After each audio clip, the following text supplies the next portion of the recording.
ప్రభు అయిన యేసుక్రీస్తు నామములో ఈ 2024 సంవత్సరం డిసెంబర్ 25వ తారీఖున మరి ప్రభు అయిన యేసుక్రీస్తు సందేశం అనగా యేసుక్రీస్తు ప్రభు సందేశం అనగా ఈ భూమి మీద ఎన్నో సందేశాలు ఉపమానాలు ఇస్తూ ఉంటారు. మరి ఈ భూమి మీద పుట్టిన ప్రతి ఒక్కరు కూడా ఈ మానవ శరీరాల కొరకు అనేకమైన సందేశాలు ఇస్తారు. ఎందుకంటే కూటి కొరకు కోటి విద్యలు, ఏమండి ఏదన్నా కూటి కొరకు కోటి విద్యలు, కానీ శరీరం ఒక రోజు ముగించాలి. ఈ శరీరం ముగించిన తర్వాత అసలైన తతంగం ఉందండి. మరి ఈ శరీరం కోసం మానవుడు పదరాని పాటలు పడుతున్నాడు, ఎన్నెన్నో బాధలు పడుతున్నాడు, ఎన్నెన్నో అవమానాలు పడుతున్నాడు, ఎన్నెన్నో మరి పదరాన్ని నిద్ర లేకుండా 24 గంటలు సంపాదన సందడిలో పడిపోతున్నాడు. మరి ఏదో ఒకటి సాధించాలని, ఏదో ఒక ఉద్యోగం చేయాలని, ఏదో ఒక రూపంగా బతకాలని మానవుడు పడిపోతున్నాడు. తన ఇల్లు విడిచిపెట్టి మరలా తన ఇల్లు చేరుకోలేకపోతున్నాడు. మరి ఎందుకు పోతున్నాడు మానవుడు అంటే కూటి కొరకు కోటి విద్యలు. ఈ జీవితము శాశ్వతమైనది కాదు ప్రియులారా. అందుకే యేసుక్రీస్తు ప్రభు 2024 సంవత్సరాల క్రితం వచ్చి భూమి మీద ఒక గొప్ప సందేశం ఇచ్చాడు. ఆ సందేశం ఏమనగా మరి మానవులందరూ చీకటిలో ఉన్నారు, పాపమనే చీకటిలో ఉన్నారు, మానవులందరూ వెలుగును కోల్పోయారు, అనగా దేవుడిచ్చిన జ్ఞానాన్ని కోల్పోయారు. ఈ లోకమైన జ్ఞానంతో జీవిస్తున్నారు, ఈ లోకమే శాస్త్రం అనుకుంటున్నారు, మరణిస్తారు. మరణించిన తర్వాత మట్టి శరీరం మట్టికి పోతుంది. దేవుడిచ్చిన ఆత్మ దేవుడి రాజ్యానికి వెళ్ళకుండా నరకానికి అగ్నిగుండానికి జారిపోతుందని ప్రభు అయిన యేసుక్రీస్తు ప్రభు పరలోక మహిమను విడనాడి సామాన్యమైన మానవుడుగా ఈ భూమి మీదికి వచ్చాడు. 33.5 సంవత్సరాలు జీవించి అనేకులకు డాక్టర్లకు పరమ డాక్టర్ గా అనేకులకు బాగు చేశాడు. గుడ్డివారిని, మూగవారిని, చెవిటి వారిని, చచ్చిపోయిన వారిని సైతము బాగు చేసిన ఏకైక వ్యక్తి ఎవరయ్యంటే డాక్టర్లకే పరమ డాక్టరు యేసుక్రీస్తు ప్రభుల వారు.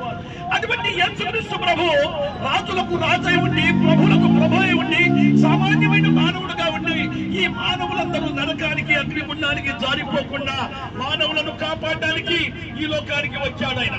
అందుకే యేసుక్రీస్తు ప్రభు మరి సెలవిస్తున్నాడు. యేసు చెప్పెను, నేను లోకమునకు వెలుగును, నన్ను ఎప్పటించు వారు చీకటిలో నడవక జీవపు వెలుగులో కలిగి ఉండని వారితో చెప్పాను. నేను నిజమైన వెలుగు. ఆ వెలుగులో మీరు ప్రకాశిస్తే మీ చీకటి పారదొలిపోతుంది. చీకటి ఏదైనా పాపం అండి.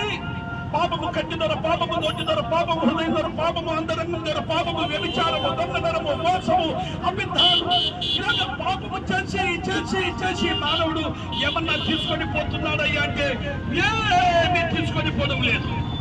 ఎంత ఘోరమండి, ఎంత ఘోరమైన పాపము చేసి మనిషి పోతున్నాడు. చీకట్లో నేను చేశాను, నన్ను ఎవరు చూడలేదా అనుకుంటున్నావా? మరి పరలోకము తండ్రి చూస్తున్నాడు.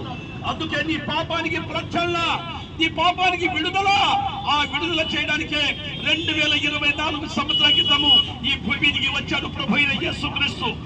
యేసనగా రక్షకుడు, క్రీస్తుగా అభిషక్తుడు. అటువంటి అభిషక్తుడైన యేసుక్రీస్తు వచ్చి నిన్ను ప్రేమించాడమ్మా. నిన్ను మరి మోక్షములు నడిపించడానికి ఆయన వచ్చాడయ్యా. సోదరులారా, యేసుక్రీస్తు ప్రభు కొందరికి దేవుడు కాదండి, అందరికీ దేవుడు అండి. అందరికీ దేవుడు మహనీయుడు, పూజనీయుడు, కీర్తనీయుడు, పరిశుద్ధుడు, పవిత్రుడు.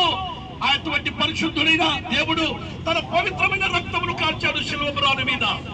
మానవులందరి కోసము, మానవులు చేసిన ప్రతి తప్పిదము ఆయన మోశాడు శిలువ మీద. ఆయన కాలు చేతుల్లో మేకులు కొట్టబడ్డాయి, ఈ శిరస్సును ముళ్ళకి ధరించబడి ఉంది, ప్రక్కలో బల్లెపోటు దిగింది. మరి శిలువ మీద మరణించి 3వ దినమున సమాధిలోనికి వెళ్లి 3వ దినమున సజీవుడుగా లేచాడు. యేసుక్రీస్తు ప్రభు అన్నాడు, నేనే మార్గమును, నేనే సత్యమును, నేనే జీవమును, నా ద్వారానే తప్ప తండ్రి యొద్దకు ఎవరు చేరలేరని చెప్పాడు. యేసు మార్గమై ఉన్నాడు పరలోక రాజ్యానికి. యేసుక్రీస్తు నిత్య జీవమై ఉన్నాడు. ఓ సోదరులారా, ఒకసారి జ్ఞాపకం చేసుకుంటే ప్రభు అయిన యేసుక్రీస్తు ఎంత గొప్ప దేవుడు అండి. నిజంగా కులానికో మతానికో చెందిన వాడు కాదు, కానీ ఆయన రక్షకుడు, ఆయన విమోచకుడు, ఆయన పరిశుద్ధుడు, ఆయన పవిత్రుడు. మరి మేమేం చేయాలి అంటున్నారా సోదరులారా? మరి ప్రభువా, పాపి పాపినైనా నన్ను క్షమించమని నీ హృదయపూర్వకంగా నీ ఇష్టపూర్వకంగా మరి ప్రభు చెంతకు వస్తే నీ పాపాలు క్షమించబడి పరలోక రాజ్యం కలుగుతుంది. సోదరి సోదరులారా, నీ కులం అడ్డపడుతుందా? నీ కులం మార్చుకోవద్దయ్యా. నీ మతం అడ్డపడుతుందా? నీ మతం మార్చుకోవద్దు. హృదయ శుద్ధి గల వారు ధన్యులు, వారు దేవుని చూచెదరు. ఆత్మ విషయమై దిగులైన వారు ధన్యులు, పరలోక రాజ్యం వారని దేవుని వాక్యం సెలవిస్తుంది. అట్టి పరలోక రాజ్యం నువ్వు చేరాలంటే నేడే రక్షణ సమయం.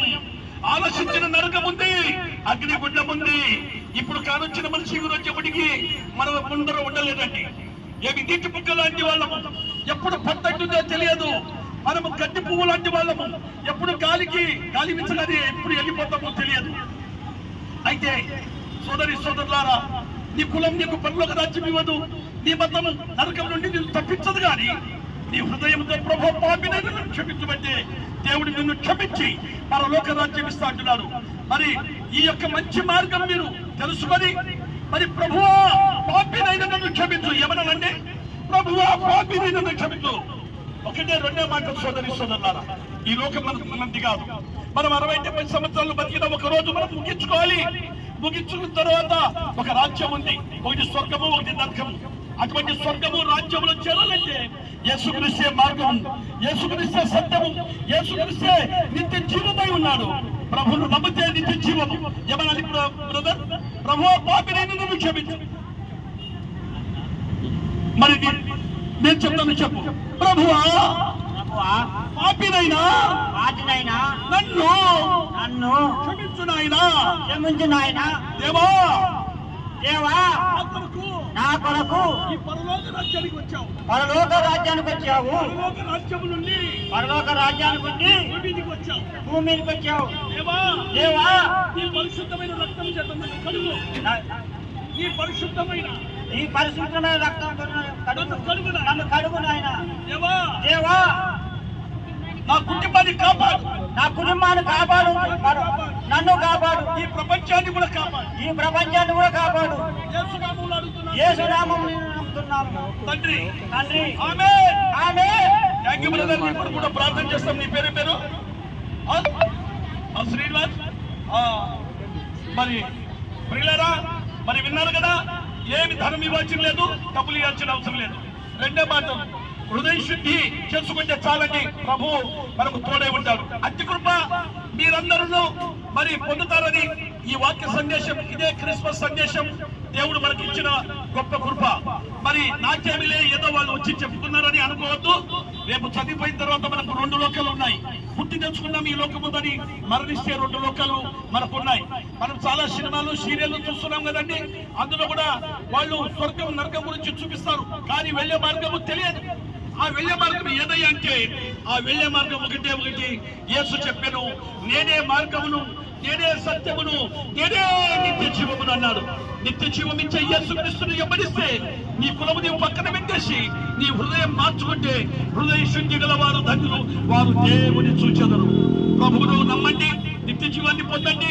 అప్పుడు మీరున్న మీ ఇంటి వారు రక్షణ పొందారు. ఇదే అనుకూలమైన సమయం. ఇంటి కృప ఈ క్రిస్మస్ దినాన మీ అందరి కుటుంబాలకు దేవుడు ఎల్లవేళలా మరి దయచేయును గాక. దేవునికి స్తోత్రం.